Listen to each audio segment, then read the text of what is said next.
Hey guys, CX500 update number 7. Now I'm getting the transmission off. I was able to get the clutch removed, and I'm reading through the Honda service manual, and it says to replace the clutch discs if they show sign of scoring or discoloration. And I was curious, they look pretty not shiny, so I'm guessing that's discolored. And also, I mean that's discoloration, but the main thing I'm looking at is these things right here, that sort of stuff. I don't know if that's considered scoring or not, but it's on that plate and then a whole bunch of the other plates down below, like you can see it right there, all sort of stuff. So I was just curious what you guys think. Do you think these should be replaced, or is that normal looking? Yeah, so I'm going to keep tearing it down. Alright, we've successfully got the transmission removed. There's the cavity of where it used to be. And here is the transmission. This thing is fascinating. Like, things move and gears change and all sorts of craziness. I just think that is one of the coolest things ever. I think this thing right here is actually what controls the gears, because it lifts up that thing, and there's a few other in the back. I mean, that's just fascinating. That's awesome. So now we have access to, I mean, you can't even see that. We can kind of see the bottom of the crankshaft there. So that'll hopefully open that up and or go in there and try to disengage the pistons and get those removed so I can clear out, get it moving again. So that's the next step. So in removing the fuel pump, or excuse me, the oil pump, found some things I was hoping not to find, and you kind of can see them there. You kind of can see it here-ish. There are just flakes of metal in here, and there's some brass flakes, and oh gosh, a whole bunch. Now, this could be from, that big chunk right there could be from when I tore apart the gasket, the head gasket, but that's pretty big. So something's getting chomped to pieces here. I mean, here's a whole bunch, look at that, here's a whole bunch. That's a big old chunk of something. Gosh, that's not what I was hoping for. Yeah, they're all black, but I could see them. There's little bits, little shavings of something or other. Separate them out there. I think you kind of see them a bit. Will it focus? Yeah, they're little bits right there. So now I know something was grinding. Something's been grinding. I'm not entirely sure what. But this is the last thing to come off. Next step is the crankshaft rat chair. Yeah, we'll see what's going on. So I think I might have found the source of some of the flakes. Focus on right here. That doesn't entirely look like it was cast that way.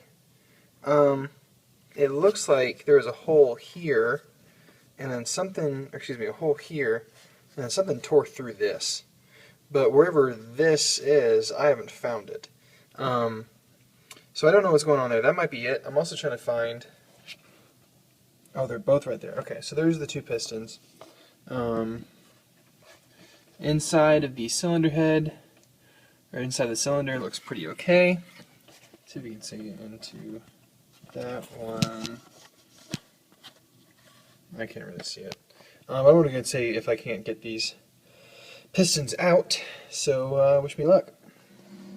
So this is one really cool use of the iPhone, being able to stick it in the engine block and use the light to see everything, so that way I can find where the bolts are without actually being able to see them entirely. That's a pretty cool little feature I like. And my friends, I do believe I found the source of where those metal flakes are coming from. This is the bottom of the front of the engine where that crankshaft bolt is, and I mean, as you can see, Well, that's kind of sticky. Let's see if this one can move.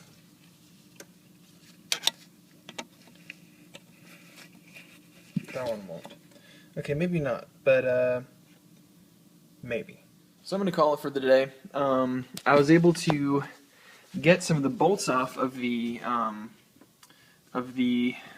piston rod for the right-hand side from the front of the engine. But I have no idea how to get it off, how to actually get the piston out, how to get the rod disconnected, all sort of stuff, because it's just stuck together, and I mean, there's not exactly a lot of room here. I mean, my hand barely fits in there, you know. So there goes the camera.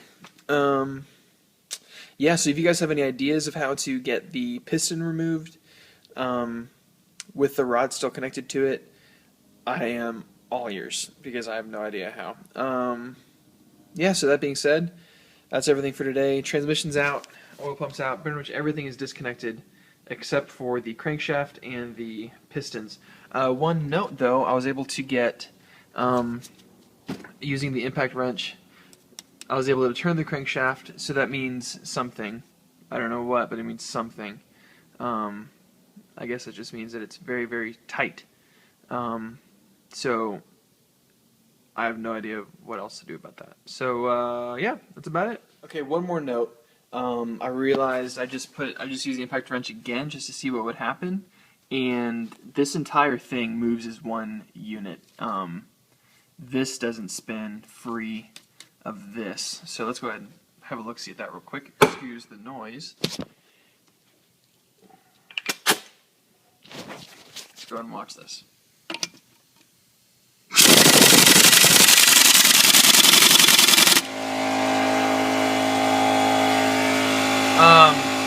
So we can see here that these teeth are all lined up while everything else is still misaligned. This is where the bottom of the crankshaft was before I disconnected everything. Yeah, so this isn't moving. It started spinning a lot easier afterwards. It started spinning a lot easier after a certain rotation, but I don't know what else to do here. So that is that. If you have any ideas, please let me know. I am all ears. I would love to hear them.